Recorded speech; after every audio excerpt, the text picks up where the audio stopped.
How heavy is sorrow? If you could put the intense pain of losing someone on a scale, what would it actually weigh? For most of human history, surviving the death of a loved one came with a secondary, quieter terror. Before photography existed, the dead would slowly vanish a second time from your own mind. Within a few years, you would struggle to remember the exact sound of their laugh or the precise shape of their face. To fight off that silence, people desperately tried to invent physical vessels. They designed objects and rituals meant to catch their love and their pain before it could completely dissolve into the air. Our first instinct when faced with profound loss is to build a cage. We try to lock the emotion in glass and plaster, hoping we can force time to stand still and deny death its finality. The most eerie of these artifacts was the death mask. Before a body could decay, artists poured white plaster directly over the face of the deceased, creating a permanent, realistic mold of their final, frozen expression. One mask, taken from an unidentified young woman who drowned in the River Seine, captivated 19th-century Paris. Her peaceful half-smile became an obsession for writers and artists who hung copies of her face in their homes. That specific tragedy survived the 19th century. If you've ever taken a first aid class, you've pressed your hands to her chest. Her face was cast onto modern CPR training mannequins, making a nameless drowning victim the most kissed face in human history. While plaster captured physical features, other vessels were designed to hold the raw emotion itself. These tiny, iridescent glass vials are known as lachrymatory bottles.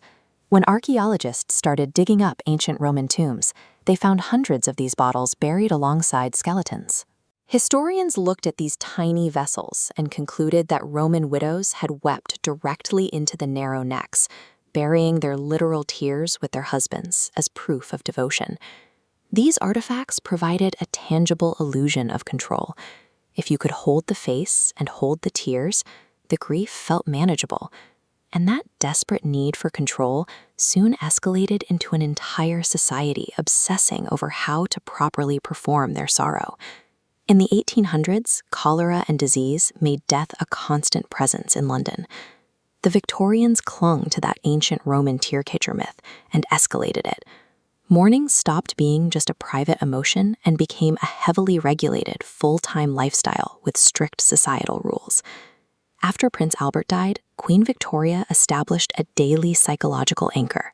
For the next 40 years, she had her servants bring hot water and lay out a fresh suit in his empty bedroom every single morning, as if he were about to walk in and shave. For women, the grief was a physical imprisonment.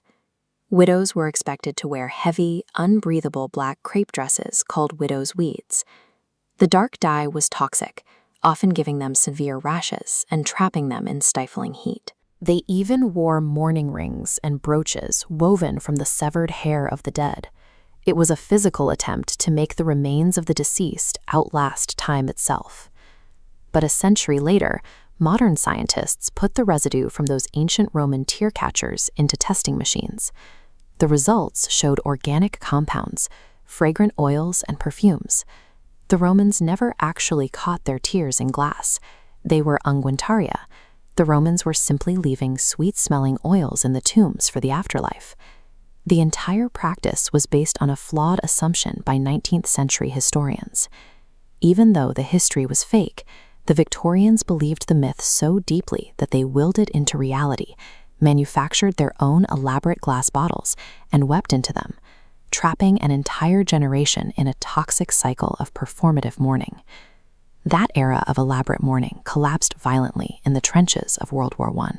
With millions dead, society could no longer function while drowning in constant grief. The culture pivoted to the stiff upper lip, turning public mourning into a sign of weakness and suppressing the pain.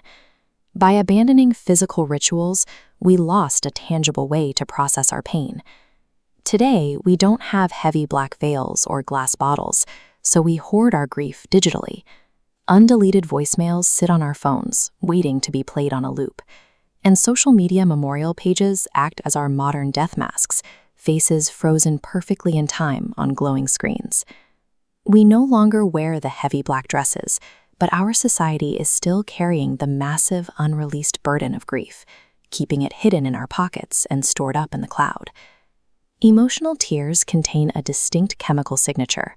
When we cry from emotional pain, the brain releases stress hormones directly into the water, literally flushing physiological toxins from the body as each drop falls. When we bite our lips and swallow our grief, we trap those physiological toxins inside our own systems, which makes the mechanical design of those Victorian tear bottles uniquely functional. The stoppers weren't airtight. They had a microscopic hole drilled straight through the center. The mourner caught their tears, and the water slowly escaped through that tiny opening. Once the vial was dry, the mourning period was complete, a mechanical reminder that even the heaviest grief is meant to eventually dissolve into the air. Grief is simply love that no longer has a physical destination. It is the affection you want to give someone when they are no longer there to receive it. We often refuse to let go of our pain because we are terrified of moving on. We incorrectly believe that if the sorrow ends, the love we had for them will end right alongside it. But true healing requires acceptance. Just as a physical body inevitably returns to the dust, the vessels we build to hold our pain must eventually be emptied. Do not try to contain your tears in bottles or lock your memories away in digital clouds. Let them fall. Let the grief evaporate, and allow the pain to slowly transform into peace.